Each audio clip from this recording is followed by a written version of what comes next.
Good morning wastage కుటుంబ సభ్యులందరికీ. ఉప్పునుతల మండలం అచ్చంపేట్ కాన్స్టిట్యున్సీ ఉప్పునుతల గ్రామం నందు మేడం సుల్తాన్ బీ మేడం ఆధ్వర్యంలో నా పేరు ఎండి మగ్దుమ్. ఈ వరిధాన్యానికి సంబంధించి ఒక ఎకరంలో 4 monthsకి సంబంధించి మన వెస్టేజ్కి సంబంధించి గ్రాన్యూల్స్ని కానీ, వెస్టేజ్ సంబంధించి 82 కానీ, వెస్టేజ్కి సంబంధించి ఆక్వాజెల్ వాడడం జరిగింది. ఈ పంట వేసే ముందు ఈ వెస్టేజ్కి సంబంధించి మన ప్రోడక్ట్స్, వాటి ఉపయోగాల గురించి నాకు సవివరంగా వివరించడం జరిగింది సుల్తాన్ బీ మేడం గారు. సరే, ఒకసారి నేను ఇప్పటిదాకా వెస్టేజ్ ప్రోడక్ట్స్ వాడలేదు, కాకపోతే సరే మేడం ఆధ్వర్యంలో తగు సూచనలు తీసుకుంటూ మొదటి నుంచి నేను ఈ యొక్క వెస్టేజ్ ప్రోడక్ట్స్ని వాడడం జరిగింది.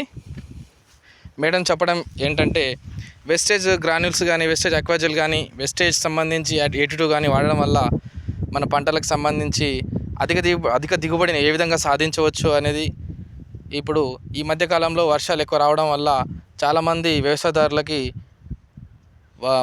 మన ధాన్యం యొక్క కంకులు కిందికి పడిపోవడం, అంటే గాలికి చిన్నపాటి గాలి వచ్చినా కూడా మనకి వరి ధాన్యం అనేది మొత్తం కిందికి పడిపోవడం అనేది, వాలుగా కిందికి పడిపోవడం కానీ జరుగుతుంది. అయితే ఈ సమస్య నుంచి ఎలా అధిగమించాలో అనేది సుల్తాన్ బీ మేడం గారు నాకు వివరించడం జరిగింది. సరే, వరిలో మెయిన్ సమస్య అదే. పంట చేతికొచ్చే సమయానికి మనం ఆ యొక్క వరి కంకి కింద పడిపోవడం వల్ల ఆ ధాన్యం మళ్ళీ మిషన్కి తీసుకోవడం అనేది, తర్వాత రాలిపోవడం అనేది, మిషన్ వచ్చినప్పుడు ఎంత అయినా కూడా దిగుబడి మీద దాని ప్రభావం చాలా కనిపిస్తూ ఉంటుంది. సో నాకు చెప్పారు, ఇది ఒక ప్రాబ్లం, దీని నుంచి అధిగమించవచ్చు, వెస్టేజ్ ప్రోడక్ట్ తీసుకోవడం వల్ల మనము ఈ సమస్య నుంచి బయటపడవచ్చు. అదేవిధంగా ఈసారి మొదటిసారి మీరు వేస్తున్నారు కాబట్టి ఈ యొక్క వెస్టేజ్ ఒకసారి వాడి చూడండి. ఆ తర్వాత ఆర్గానిక్ వెస్టేజ్ వాడడం వల్ల, ప్రోడక్ట్స్ వాడడం వల్ల మీకు దిగుబడి ఏ విధంగా ఉంటుంది అని నాకు తెలియజేయడం జరిగింది. సరే, ఒకసారి చూద్దాం ఈ వెస్టేజ్ ప్రోడక్ట్స్, ఆర్గానిక్ ప్రోడక్ట్స్ వాడి ఒకసారి చూద్దాం. మేడం గారు చెప్పడం వాళ్ళ తగు సూచనలు తీసుకుంటూ ఒకసారి వాడడం చేద్దామని చెప్పి నేను కూడా ఆలోచన చేసి ఈ విధంగా 1 ఎకరానికి సంబంధించి కొత్తగా వరిమడి కొత్తగా ఈసారి స్టార్ట్ చేయడం జరిగింది. అయితే అందులో ఉన్న పైన భూసారం మొత్తం ఎగువ ప్రాంతాలు, దిగువ ప్రాంతాలు ఉంటాయి కదా, ఎగుడు దిగుడు ఉంటాయి కాబట్టి అదంతా నేను తీసేసుకోవడం వల్ల ఈసారి పంట నాకు ఏం రాదు అనే ఒక ఆలోచనతో ఉన్నా. మొదటిసారి కదా, మొత్తం పైన లేయర్ మొత్తం తీసేసి ఒక ఎక్కువ ప్రాంతం, హైట్ ఉన్న ప్రాంతం, లో ప్రాంతానికి మట్టి ఇట్లా ఒక దిక్కు నుంచి ఇంకో దిక్కు వేస్తాం కాబట్టి మనము ఈసారి నాకు పంట అంతగా రాదని నేను అనుకున్నాను.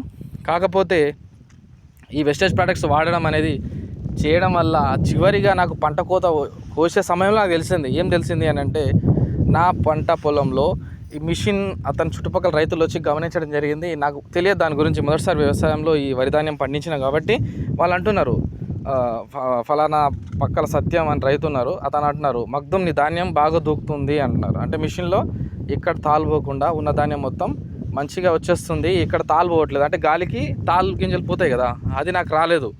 అంటే నేను వెస్టేజ్ ప్రోడక్ట్స్ వాడడం వల్ల నాకు ఇక్కడ గింజల్లో అది ఎండిపోవడం కానీ, వేరే తెగులు కానీ అట్లా ఏం రాలేదు. పూర్తిగా వచ్చిన కాడికి మనకి ఈ యొక్క ప్రోడక్ట్స్ వాడడం వల్ల ఈ పూర్తిగా వాడడం వల్ల నాకు కంకులు అనేది ఇట్లా వెళ్ళకుండా అయిపోయింది. కావాలంటే చూడండి, దీంట్లో ఇది చూడండి, ధాన్యం ఎట్లా ఉంది, మొత్తం కంకులు అనేది నిండుగా ఉంది, గింజ మొత్తం నిండుగా ఉంది. దీంట్లో మనకి ఎక్కడ తాళబోయే అవకాశం లేకుండా గింజ పూర్తిగా నిండుగా ఉంది, మంచిగా అయింది. ఇంకోటి ఏమంటే, నాకు ఆ పంట తీసేంత వరకు చివరికి కూడా నాకు మొక్కలు కింద పడిపోలేదు. ఎంత గాలి వచ్చినా, ఎంత వర్షం వచ్చినా, మన వర్షాలు చాలా ఎక్కువ వచ్చినాయి, దానివల్ల ఇక్కడ కంకులు కింద పడలేదు. అదొకటి నాకు ప్లస్ పాయింట్ అయింది.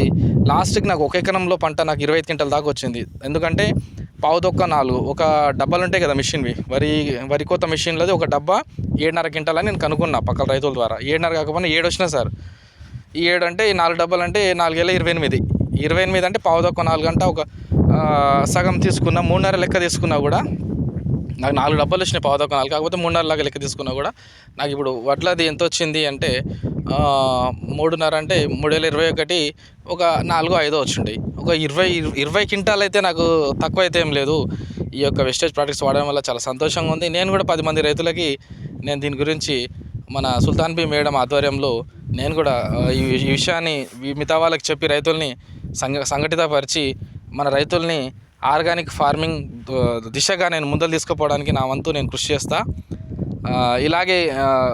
ఇలాగే వ్యవసాయంలోకి సంబంధించి ఒకప్పుడు ఉన్న వ్యవసాయానికి ప్రస్తుతం ఉన్న వ్యవసాయానికి పంటలు చేతికొచ్చే దిగుబడి అధికంగా వచ్చి అవకాశం లేని సందర్భంలో ఇట్లా ఆర్గానిక్ ప్రోడక్ట్స్ వాడడం వల్ల మేము అనుకున్న దానికన్నా పంట బాగా రావడం అనేది చాలా సంతోషకరమైన విషయం. ఈ విషయంలో వెస్టేజ్ కంపెనీకి మా యొక్క హృదయపూర్వక ధన్యవాదములు. అదేవిధంగా వెస్టేజ్ కంపెనీ మా రైతుల దాకా వచ్చి చేరడం అనేది పూర్తిగా కారణం ఏంటంటే సుల్తాన్ బి మేడం గారు నాకు ఈ వెస్టేజ్కి సంబంధించి ఈ విషయం చెప్పడం వల్ల నేను కూడా ఆర్గానిక్ మన వెస్టేజ్ ప్రొడక్ట్స్ వాడడం వల్ల నాకు ఈ పంట ఎక్కువ వచ్చింది. నేను అనుకున్న దానికన్నా నాకు పంట ఎక్కువ వచ్చింది అనే విషయంలో నేను చాలా సంతోషంగా ఉన్నా. ఈ విధంగా ఇప్పుడు ఈ విషయాన్ని పురస్కరించుకొని నాకు ఇంత సహాయం చేసిన సుల్తాన్ బి మేడం గారికి నా తరపున ప్రత్యేక ధన్యవాదములు. అదేవిధంగా ఈ యొక్క వెస్టేజ్ కంపెనీకి సంబంధించి ఆర్గానిక్ ప్రోడక్ట్స్ వాడడం వల్ల నాకు మంచి దిగుబడి వచ్చింది కాబట్టి వాళ్ళు కూడా ఈ యొక్క సందర్భంలో నా యొక్క శ్రీలత మేడం యొక్క నేతృత్వంలో మేడం అంటున్నారు ఇప్పుడే శ్రీలత మేడం యొక్క నేతృత్వంలో సుల్తాన్ బి మేడం గారు ఒక ముందరికి వెళ్తున్న సందర్భం ఉంది అని గుర్తు చేస్తున్నారు శ్రీలత మేడంని. ఈ విధంగా ఈ సందర్భంగా పురస్కరించుకొని ఈ యొక్క సుల్తాన్ బి మేడం నా దగ్గరకు వచ్చి ఇక్కడ నాకు ఇన్ఫర్మేషన్ ఇవ్వడం వల్ల నేను ముందరికి వెళ్ళడం, ఒక ఫలానా రైతు ముందరికి వెళ్ళడం, అధిక దిగుబడి సాధించే విషయంలో మొదటి ప్రాధాన్యతగా సుల్తాన్ బి మేడం గారు నాకు